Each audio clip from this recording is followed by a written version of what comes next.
Kabut tipis menggantung di atas desa Sukadamai, menyelimuti rumah-rumah dengan atap daun rumbia dan jalan setapak yang berkelok.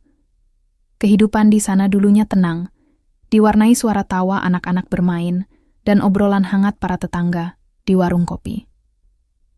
Namun, kedamaian itu mulai terusik sejak kedatangan seorang pria asing. Dia muncul begitu saja, seolah-olah terbit dari balik rimbunnya hutan yang mengelilingi desa. Tak ada yang tahu namanya, asalnya, atau tujuannya. Pria itu selalu mengenakan jubah panjang berwarna gelap yang menyembunyikan sebagian besar wajahnya. Hanya tatapan matanya yang tajam dan dingin terlihat, cukup untuk membuat bulu kuduk siapapun berdiri. Awalnya, kehadirannya hanya menimbulkan rasa ingin tahu. Namun, seiring berjalannya waktu, kejadian-kejadian aneh mulai mewarnai desa. Ternak warga ditemukan mati mendadak tanpa bekas luka, tanaman padi menguning layu dalam semalam, dan bisikan-bisikan misterius terdengar di tengah sunyinya malam. Semua kejadian itu seolah mengikuti kemanapun pria berjubah itu pergi. Masyarakat desa mulai resah. Mereka berbisik-bisik di balik pintu, saling melempar tatapan curiga. Beberapa orang tua mengingat legenda tentang roh jahat yang bergentayangan di hutan dan membawa malapetaka. Ketakutan mulai mencengkeram hati setiap penduduk. Kepala desa, Pak Harjo, seorang pria bijaksana dan tenang, berusaha menenangkan warganya. Namun, jauh di lubuk hatinya, ia pun merasakan kegelisahan yang sama.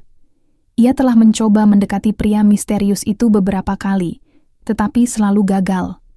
Pria itu selalu menghindar, seolah tak ingin berinteraksi dengan siapapun. Suatu malam, ketika bulan purnama bersinar samar, seorang pemuda bernama Arya memberanikan diri mengikuti pria misterius itu. Arya adalah pemuda pemberani yang tidak mudah percaya pada desas-desus.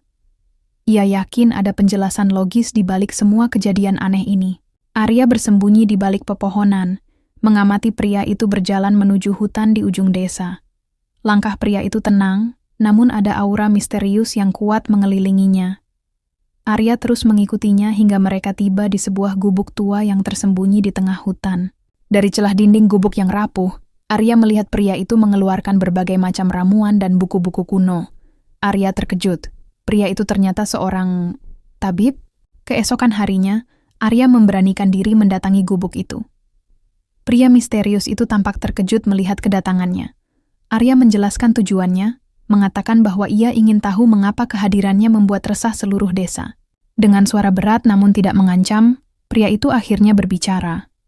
Ia mengaku bernama Elara, seorang tabib yang datang ke desa untuk mencari tanaman obat langka yang hanya tumbuh di hutan itu.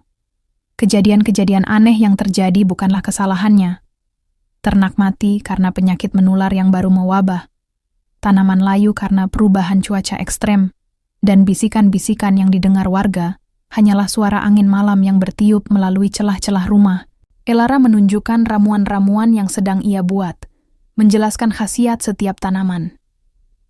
Arya mendengarkan dengan seksama, mulai memahami bahwa ketakutan telah membutakan akal sehat warga desa. Arya kembali ke desa dan menceritakan semua yang ia lihat dan dengar. Awalnya, warga sulit percaya. Namun, Arya dengan sabar menjelaskan dan menunjukkan beberapa tanaman obat yang Elara berikan padanya. Perlahan, keraguan di mata warga mulai menghilang, digantikan oleh rasa malu dan bersalah karena telah berprasangka buruk. Mereka mendatangi gubuk Elara, meminta maaf atas ketidakpercayaan mereka. Elara menerima permintaan maaf itu dengan lapang dada. Ia bahkan menawarkan bantuan untuk mengobati ternak yang sakit dan memberikan saran untuk mengatasi masalah tanaman. Sejak saat itu, Elara tidak lagi menjadi sosok yang menakutkan, melainkan seorang penolong yang bijaksana. Desa Sukadamai kembali tenang, namun kali ini dengan pelajaran yang berharga.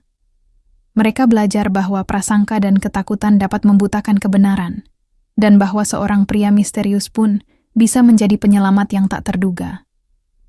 Kabut misteri yang dulu menyelimuti desa kini telah berganti dengan cahaya pengertian dan persahabatan.